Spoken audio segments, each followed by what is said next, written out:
Gabon army deployed before official result of election is announced. Residents in capital stockpiling food and staying indoors in anticipation of repeat of violence that followed disputed 2009 poll. Armored vehicles move through Libreville as Gabon awaits the official results of presidential election that both claim to have won. Police and the army have been deployed on the streets of Libreville, the capital of Gabon, as tensions rise before the announcement of the result of a fraught election in which both sides have claimed victory. If the main opposition candidate, Jean Ping, and analysts are correct, the ruling Bongo family's half-century in power is about to end. In the seaside capital, residents stockpiled food on Tuesday and tried to stay indoors, anticipating a repeat of the violence after the disputed 2009 election. On Sunday, Ping said, "I am elected. I am waiting for the outgoing president to call me to congratulate me." He repeated this claim on Monday. However, he was not the only one claiming victory. "Be confident, great things await us," the incumbent president, Ali Bongo, told supporters, following remarks that he would calmly await the announcement of the National Election Commission. Bongo took over from his father, Omar, who was Africa's longest ruling president when he died in 2009. His Gabonese Democratic Party, PDG, had been widely expected to win another term until just a week before the election, when the main opposition parties formed the last-minute coalition, uniting behind Ping, who was once very close to the Bongo family. Ping was foreign minister under Papa Bongo. He has 2 children from his relationship with the late president's daughter Pascaline. In tactics similar to those used by the anti-Barack Obama birther movement in the US, Ping had accused Ali Bongo of not being Omar's biological son, but an adopted Nigerian refugee, which would disqualify him as a presidential candidate.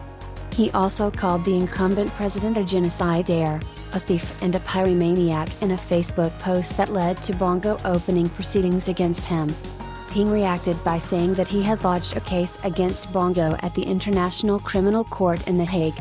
Official international observers said Bongo had had an advantage during the election, through his greater access to money and the media. "I congratulate Gabonese voters who expressed their democratic will in a process whose management lacked transparency," the European Union's Maria Gabriel said, adding that the Electoral Commission had failed to provide the interested parties with essential information such as the electoral roll or list of polling stations.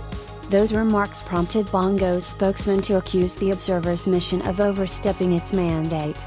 Alain Claude said, "This mission was looking into things that had nothing to do with this election." Analysts said they expected the Electoral Commission to declare Bongo the winner.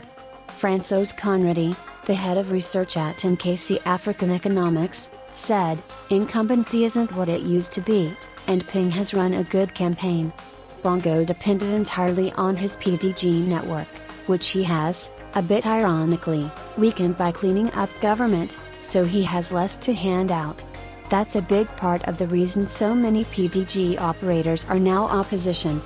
Former colonial power France's ruling Socialist Party surprised observers by declaring early on, first estimates indicate that the outgoing president, Ali Bongo, will be beaten by Jean Ping. A changeover would be a sign of good democratic health and an example.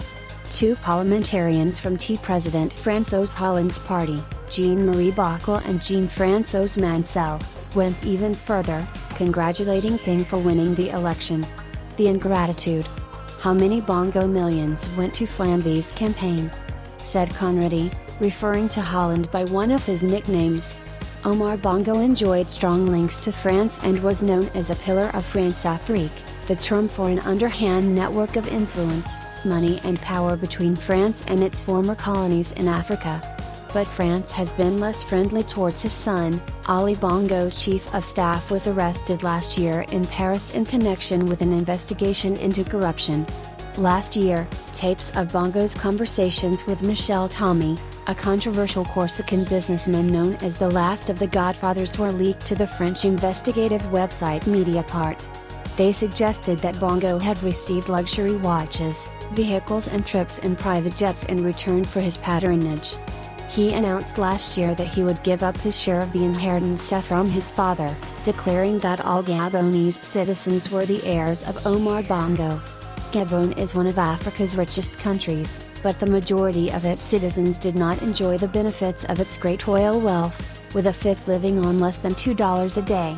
Both Bongo and Ping have promised to tackle poverty, which has been exacerbated by a fall in oil prices in recent years.